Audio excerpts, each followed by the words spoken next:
थके हुए दस्ते तलब से मांगते हैं, जो मांगते नहीं रब से वो सबसे मांगते हैं। वो भीख मांगता है हाकिमों के लहजे में, हम अपने बच्चों का हक भी अदब से मांगते हैं। सिवंडी वालों, बोकारो वालों, झारखंड वालों, हम उस पैगाम को लेकर के आपके बीच में आए हैं जिस पैगाम का असर मैं जानता हूं कि आप मुझे बतौर शायर जानते रहे हैं, आपने मेरी नज़्में सुनी है, आपने देखा है कि जब मैं नजीब की मां के आंसुओं को अपने नज़्मों का हिस्सा बनाता था तो मेरे साथ आप भी रो दिया करते थे। मैंने देखा है कि जब मैं आपके लिए नज़्में पढ़ता था, मदरसे के लिए नज़्में पढ़ता था, तो आप भी मेरे साथ दुआएं करते थे, मेरे लिए गुनगुनाते थे आप। मैं आपकी आवाज बनकर के मुसलसल बोलता रहा हूं। मैं डरा नहीं, मैं झुका नहीं, कहीं छुप छुपा के खड़ा नहीं, जो डटे हुए हैं महाज पर मुझे उन सफों में तलाश कर। मैं सिर्फ माइक पर खड़ा होकर के आपके लिए आवाज बुलंद नहीं कर रहा था। मुझे जब लगा कि वक्त मुश्किल है, मुझे जब लगा कि हाकिम ने यह सोच लिया है कि मुल्क में सारी आवाजें खामोश कर दी जाएंगी, उस वक्त भी मैं डरा नहीं। मैं राहुल गांधी जी के कंधे से कंधा मिला करके खड़ा था और ये कह रहा था कि राहुल जी, इस मुल्क में मोहब्बत के सिवा और कोई चारा नहीं है उस मुल्क को बचाने का। नफरत के खात्मे के लिए मैं आपके कंधे से कंधा मिलाकर चल रहा हूं और मुझे खुशी है कि उस मोहब्बत के पैगाम का जो संदेशा और जो उसका असर कर्नाटक में हुआ है, अभी तमाम वक्ताओं ने अपनी बातों में उसका जिक्र किया। मैं जानता हूं आप भाषण सुन सुन के बहुत थक गए हैं। मैं बीच बीच में आपको थोड़ी शायरी भी सुनाऊंगा, थोड़ा भाषण भी सुनाऊंगा। मैं आपका बहुत ज्यादा इम्तिहान नहीं लूंगा। मैं जानता हूं आप बहुत थके हुए लोग हैं, बहुत थक गए हैं, कई घंटे से बैठे हैं। कि हर भारत वासी की चाहत जीत गई कर्नाटक में, जीत गई कर्नाटक में। अगर नहीं थके हैं तो फिर मुझे बताइए कि नहीं थके हैं, वरना मैं समझूंगा कि थक गए। कि हर भारतवासी की चाहत जीत गई कर्नाटक में, जीत गई कर्नाटक में। हर भारतवासी की चाहत जीत गई कर्नाटक में। नफरत हारी और मोहब्बत जीत गई कर्नाटक में। हर भारतवासी की चाहत जीत गई कर्नाटक में, जीत गई कर्नाटक में। अब तैयार रहिएगा। अब मुझे लगे कि मैं करबला के मैदान में खड़ा हूं, सिवंडी में खड़ा हूं, बोकारो में खड़ा हूं। कि नफरत छोड़ो भारत जोड़ो वाला नारा जीत गया। यहां से वहां तक तैयार रहिएगा, दिल्ली तक पहुंचाइएगा अगले मिसरे के शोर को।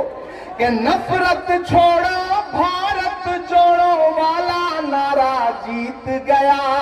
लाखों वाले सूट से एक टी शर्ट हमारा जीत गया।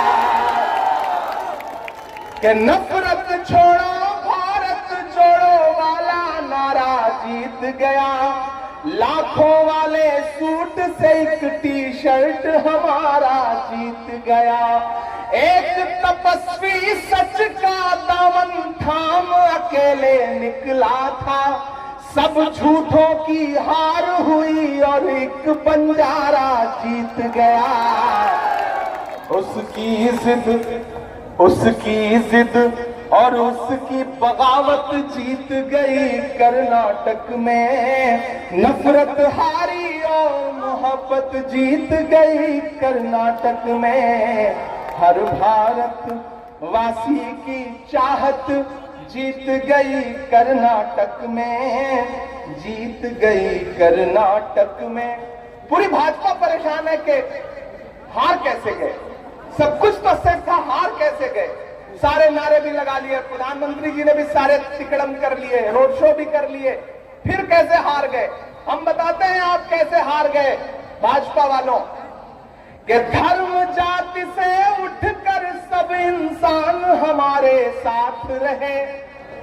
धर्म जाति से उठकर सब इंसान हमारे साथ रहे। राम का हमको प्यार मिला, रहमान हमारे साथ रहे। और बोकारो से ये मोहब्बत का पैगाम, भारत जोड़ने का पैगाम पूरे हिंदुस्तान के एक एक कोने तक जाना चाहिए। आगाज अच्छा है, अंजाम भी अच्छा होगा, मुझे पता है। अगले जो 2 मिसरे हैं उन्हें पहुंचाइएगा दिल्ली तक कि धर्म जाति से उठकर सब इंसान हमारे साथ रहे, राम का हमको साथ मिला, रहमान हमारे साथ रहे। वो जो बंटवारा करते हैं बीच में हिंदू मुस्लिम के, उन्हें बताओ बजरंगी हनुमान हमारे साथ रहे। प्यार मोहब्बत वाली विरासत जीत गई कर्नाटक में, नफरत हारी और मोहब्बत जीत गई कर्नाटक में। हर भारतवासी की चाहत। एक तरफ वो नेता खड़ा है जो कहता है मैं सबको गले लगाऊंगा, जो कहता है कि मैं हिंदुस्तान के एक एक शहरी तक जाऊंगा। एक सुबह आपने वो मंजर देखा कि जब नरेंद्र मोदी जी अपने महल में सो रहे थे, तब राहुल गांधी जी कहां थे? चंडीगढ़ से अंबाला के रास्ते में एक ट्रक में बैठ करके ट्रक ड्राइवरों से बात कर रहे थे। एक सुबह हम सोकर उठे तो हमने देखा कि राहुल गांधी जी कहां हैं?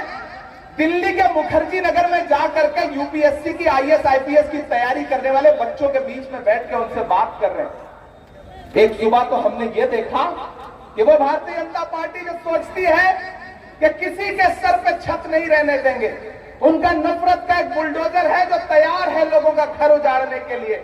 लेकिन हमारी आंखों ने देखा कि एक सुबह ऐसी थी जब राहुल गांधी दिल्ली की शकूर बस्ती में जाकर के उन झुग्गी झोपड़ी वालों के बीच में बैठे थे जिनके सरों पर छत नहीं है। हमारे पास एक ऐसा नेता है